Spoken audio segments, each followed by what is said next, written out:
ልጅቷ እጅግ ባለጸጋ የሆነውን ሰው አባት አቀፈች። የወንድ ጓደኛዋ ግን የከዳችው መስሎት ያለምንም ቃል ተለይቷት ጠፋ። ከሶስት ዓመታት በኋላ ግለሰቡ ጠንክሮ በመስራት የአውሮፕላን አብራሪ ፓይለት ሆነ።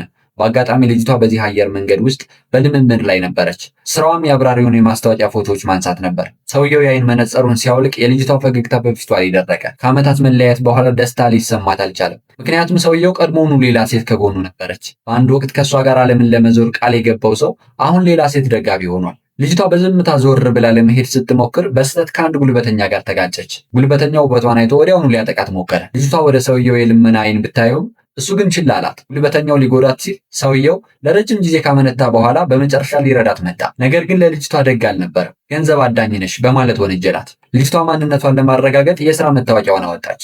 እሱ ግን አሁንም አፌዘባት። ልጅቷ ለምን እንዲህ አይነት ጥላቻ እንደሚያሳያት ሊገባት አልቻለም። ሰውየው የእሷን ማብራሪያ ለመስማት አልፈለገም። በጉሮሮዋ አነቃት። በልቡ ውስጥ እሷ ራሷን ለገንዘብ የሸጠች ሴት ብቻ ነበረች። በዛ ቅጽበት ለእሱ የነበራት ናፍቆትና ፍቅር ሁሉ ተሰባበረ።